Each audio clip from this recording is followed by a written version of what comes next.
Hello friends, तो आज मैं आप लोग के लिए लेके आ चुका हूँ चैप्टर नंबर 4 डिटर्मिनेंट्स।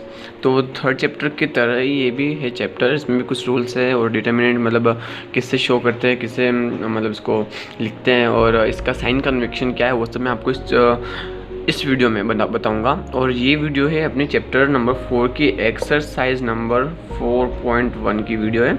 इस वीडियो में आपको एक्सरसाइज 4.1 पूरी एकदम कंप्लीट इसका कंसेप्ट दे दूंगा, इसका बेसिक नॉलेज आपको मैं दे दूंगा इस एक्सरसाइज के लिए। और फिर जो क्वेश्चंस होते हैं ना, वो मैं जैसे भी वीडियो आज डालूंगा तो आपको सारे वीडियो आज के आज मतलब वो सारे क्वेश्चन आज के आज कर लेने हैं इस एक्सरसाइज के। और मैं इस एक्सरसाइज के कुछ इंपॉर्टेंट क्वेश्चन आपको मैं लास्ट में दे दूंगा। ठीक है, तो आइए हम स्टार्ट करते हैं इस एक्सरसाइज को। तो सबसे पहले हम पढ़ेंगे डिटर्मिनेंट्स। डिटर्मिनेंट होता क्या है, इसकी डेफिनेशन क्या है, इसको कैसे शो करते हैं वो पढ़ेंगे। फिर हम डिटर्मिनेंट 3 टाइप से निकालते हैं। एक तो determinant of matrix of one और ऑर्डर वन का डिटर्मिनेंट कैसे निकालते हैं वो, फिर ऑर्डर सेकंड का और फिर ऑर्डर थर्ड का डिटर्मिनेंट कैसे निकालते हैं वो पढ़ेंगे। ठीक है, तो आइए स्टार्ट करते हैं।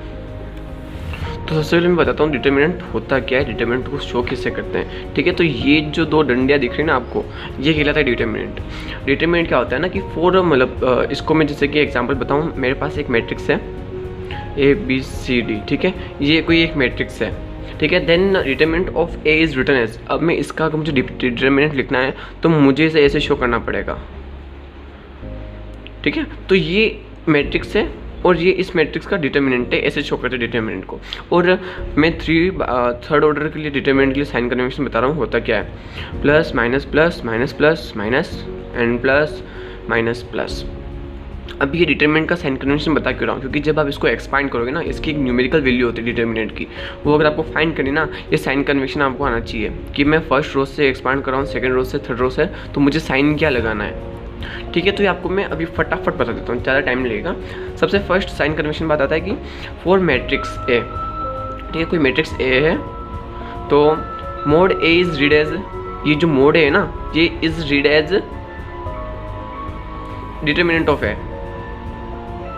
ठीक है, इसको हम डिटर्मिनेंट ऑफ ए ऐसे रीड करेंगे, not modulus of A.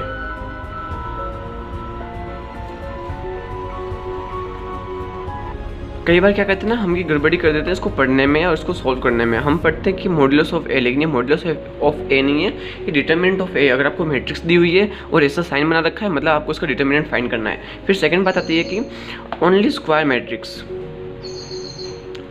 Only square matrices have determinant. ठीक है, ओनली फॉर स्क्वायर मैट्रिक्स होते हैं उन्हीं का डिटर्मिनेंट होता है और किसी का डिटर्मिनेंट नहीं निकलता है। Determinant is a numerical value, ये इंपॉर्टेंट बात है। Determinant is a numerical value. ठीक है, तो ये हो गया बेसिक नॉलेज ऑफ डिटर्मिनेंट। अब मैं आपको बताता हूँ कि सबसे first determinant of matrix of order 1 find कैसे करते हैं, determinant of matrix of order second कैसे फाइंड करते हैं और ऑर्डर थर्ड कैसे फाइंड करता है। ठीक है, तो मेरी वीडियो को फटाफट देखते जाइए, ज़्यादा कुछ नहीं करना पड़ेगा आपको। मैं सबसे पहले फर्स्ट पॉइंट की बात कर रहा हूँ, determinant of a matrix of order 1। ठीक है, सबसे पहले मैं ऑर्डर फर्स्ट की बात करता हूँ। जैसे कि मान लेते लेट मेरे पास एक मैट्रिक्स है ये। ठीक है, तो इसका डिटर्मिनेंट मुझे फाइंड करना है। ठीक है, ये ऑर्डर 1 की मतलब मैट्रिक्स है, इसका मुझे डिटर्मिनेंट फाइंड करना है। तो इसका डिटर्मिनेंट डायरेक्ट मैं लिख सकता हूँ ये, क्योंकि इसमें ना तो कोई कैलकुलेशन करनी, ना जोड़ ना घटाओ, ना कुछ नहीं करना, क्योंकि फर्स्ट ऑर्डर की है। अब सेकंड ऑर्डर के लिए बात करें तो determinant of matrix of order second. ठीक है, इसके लिए आपको कुछ करना पड़ेगा। लेट मैं मान लेता हूँ मेरे पास एक मैट्रिक्स है A11 A12 A21 A22। ठीक है, ये मेरे पास एक मैट्रिक्स है, ध्यान से देखना, B A matrix of order second. ठीक है, अब मुझे इसका डिटर्मिनेंट को हम ऐसे भी शो कर सकते हैं और ऐसे भी शो कर सकते हैं। डिटर्मिनेंट दो तरीके से हम शो कर सकते हैं। अब इसे फाइंड कैसे करते हैं, इसे डेल्टा से भी कर सकते हैं, डेल्टा से भी शो कर सकते हैं डिटर्मिनेंट, डेल्टा मीन्स। ठीक है, अब इसे फाइंड कैसे करना है, सबसे पहले हम डिटर्मिनेंट बनाएंगे, उसमें सारे एलिमेंट लिख देंगे, फिर इसका क्रॉस मल्टीप्लिकेशन, इस वाले एलिमेंट को इसके साथ, इस वाले एलिमेंट को इसके साथ, और बीच में नेगेटिव साइन लगा देंगे, माइनस A12 A21, ठीक है। बस ये करना है, और ये जो है ना, ये आपका डिटरमिनेंट है, ये आपका आंसर है। अब हम चलते हैं थर्ड ऑर्डर के लिए क्या करना पड़ता है हमें। थर्ड ऑर्डर के लिए क्या करना है, सिंपल साइज। थर्ड ऑर्डर के लिए आप कितने टाइप से मतलब डिटरमिनेंट फाइंड कर सकते हैं, ठीक है। तो आप थर्ड ऑर्डर के लिए फॉर थर्ड ऑर्डर मैट्रिक्स, आप थर्ड ऑर्डर मैट्रिक्स को 6 टाइप से, कितने टाइप से, 6 टाइप से फाइंड कर सकते हो, ठीक है। 6 टाइप से कैसे, मैं आपको बता देता हूँ। 3 टाइप तो आप कर सकते हो रो के अकॉर्डिंग, ठीक है, और 3 टाइप से आप कर सकते हो कॉलम, ठीक है। इतना समझ में आया। तो मैं आपको सिर्फ और सिर्फ एक टाइप से बताऊंगा, दूसरी टाइप से आप ऑटोमेटिक कर सकते हो, जिससे आपको सिंपल लगे ना, आप उससे कर सकते हो। 6 में आंसर सेम आएगा। जैसे कि मैं आपको एग्जांपल दूं, A is equal to A11 A12 A13, ये सारे एलिमेंट हैं। ये सब मैंने आपको डेटा में मैट्रिक्स में समझाया, इन्हें लिखते कैसे हैं, कैसे शो करते हैं, सब कुछ बता रखा है मैंने, ठीक है। तो ये होगी मेरी मैट्रिक्स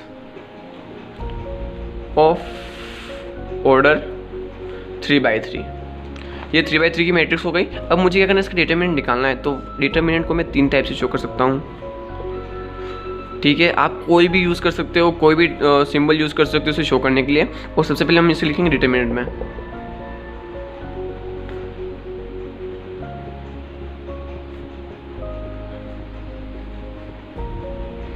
ठीक है, ये हो गया। अब जैसे कि मुझे इसको एक्सपांड करना है, ठीक है, आप अपने हिसाब से एक्सपांड कर सकते हो, आप अपने तरीके से एक्सपांड कर सकते हो, लेकिन किस प्रकार करना है वो मैं बता दूंगा। आप रो फर्स्ट के, सेकंड के, थर्ड के, कॉलम फर्स्ट सेकंड थर्ड, किसी से भी एक्सपांड कर सकते हो, लेकिन आपको साइन कन्वेंशन याद रखना पड़ेगा। Plus minus plus minus plus minus plus minus plus, ये साइन कन्वेंशन अगर आपको याद है तो आप किसी से भी एक्सपांड कर सकते हो, ठीक है। मैं कर रहा हूँ expand along R1, row first से एक्सपांड कर रहा हूँ, ठीक है। अब मैं आपको एक्सपांड करने का तरीका बताता हूँ। जैसे कि मेरी रो फर्स्ट है, ठीक है, मुझे इससे एक्सपांड करना है, तो इसकी कॉलम और इसकी रो को छिपा लेंगे, इन दोनों को। अब एलिमेंट कौन से बचे, ये वाले, ठीक है। अब ये वाले एलिमेंट लिखेंगे, उससे पहले ये जो मैंने रो फर्स्ट का फर्स्ट एलिमेंट लिया ना, उसको लिखना पड़ेगा, उसको पहले मल्टीप्लाई करेंगे इसके। ध्यान से देख लेना, एक ही बार में समझ में आ जाएगा, बहुत सिंपल है। तो सबसे पहले लिखेंगे डिटरमिनेंट A11। अब इसको छिपाने के बाद क्या बच रहा है मेरे पास, ये चारों एलिमेंट बच रहे हैं, इन चारों को लिख देंगे।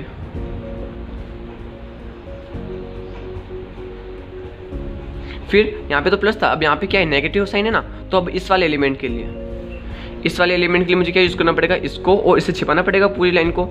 तो सबसे पहले माइनस साइन लिखेंगे, उसके बाद A21 A12 एंड इनकी रो और इसकी कॉलम को छिपाने के बाद जो चारों एलिमेंट बच रहे ना, वो लिख देंगे,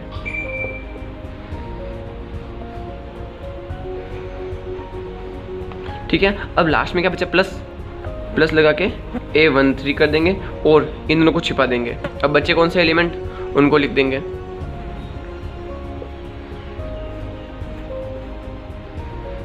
ठीक है। तो अब मल्टीप्लाई करना है। अब देखो ध्यान से देखो, ये सेकंड ऑर्डर मैट्रिक्स बन चुकी है। तो इसका डिटरमिनेंट निकालना अभी मैंने आपको सिखाया था। क्या करना है, क्रॉस मल्टीप्लिकेशन और बीच में क्या लगाना है, नेगेटिव साइन। बस इतना अगर आपने कर लिया तो आपका क्वेश्चन सॉल्व हो जाएगा,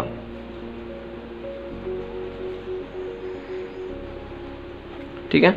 minus A12 A21 A33 minus A23 A31 plus A13 A21 A32 minus A22 A31।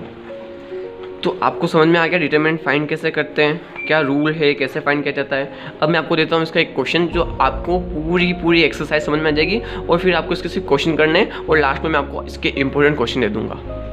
तो ये रहा 4th क्वेश्चन NCERT अपनी बुक का, और उसमें क्वेश्चन दे रखा है कि एक मैट्रिक्स गिवन है, तो हमें शो करना है कि determinant of 3A is equal to 27 of determinant of A। इसका मतलब हमें इस वाली टर्म में LHS में क्या करना है, LHS लिखने के बाद 3A मीन्स सबसे पहले मैं 3 से पूरी मैट्रिक्स को मल्टीप्लाई करना है, उसके बाद उसका डिटरमिनेंट निकालना है। तो सबसे पहले 3 से मल्टीप्लाई कर देते हैं मैट्रिक्स में, 3 0 3 0 3 6 0 0 12, ठीक है। अब इसका डिटरमिनेंट निकालेंगे। अब मैं करूँगा एक्सपांड एक्सपांड अलोंग C1, क्योंकि देखो मुझे इसमें 2 टर्म दिख रही है, वो दोनों 0 है, बच्ची क्या है एक टर्म, मुझे सिर्फ एक टर्म को ही एक्सपांड करना पड़ेगा, इसलिए मैंने ऐसा किया।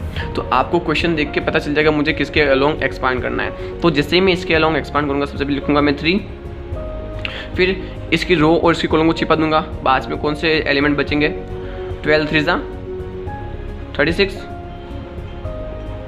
-0, ठीक है। तो इसका आंसर क्या हो जाएगा, 6 3 18 का 3 3 और 10 108, LHS आया 108। अब हमें RHS बताना है। RHS क्या था, 27 डिटरमिनेंट A, ठीक है।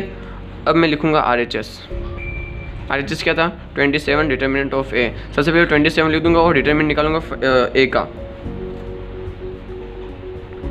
अब मैं इसमें करूंगा expand along C1, column first के अलोंग एक्सपांड करूंगा तो डेल्टा क्या आ जाएगा, मुझे सिर्फ और सिर्फ इसके अलोंग एक्सपांड करना पड़ेगा। 4 - 0 4 मल्टीप्लाई बाय 27, तो आ जाएगा 27 delta A means determinant A। 7 चौक 28 का 8, हंस लगी 2 4 2 8 और 1 10 means LHS is equal to RHS। अब मैं आपको इसके इंपॉर्टेंट क्वेश्चन देता हूँ। आई होप कि आपको क्वेश्चंस और ये एक्सरसाइज बिल्कुल समझ में आ गई होगी। तो अभी आपको क्या करना है, सारे क्वेश्चंस करने हैं, और जब भी आप रिवीजन करें तो आपको इंपॉर्टेंट क्वेश्चंस पे थोड़ा ध्यान देना है, क्योंकि ये क्वेश्चंस आने की प्रोबेबिलिटी है हमारे एग्जाम में। Question number 3 and question number 8 ये दोनों क्वेश्चन IMPS में। और यदि आपको ऐसा लगता है कि मैं थोड़ा फास्ट पढ़ा रहा हूँ या स्लो पढ़ा रहा हूँ तो मुझे कुछ सजेस्ट करें, और मेरे वीडियो जो बना रहा हूँ मैं उसमें कुछ भी गड़बड़ी हो तो मुझे ज़रूर बताएं। और बस आज के लिए इतना ही, और कल मैं आपके लिए लेके आ जाऊँगा 4.2, ठीक है। तो आज आपको ये पूरी एक्सरसाइज कर लेनी है, और प्लीज़ इस वीडियो को शेयर करना ना भूलें, क्योंकि इस लॉकडाउन में हमें अपनी पढ़ाई को डाउन नहीं करना है।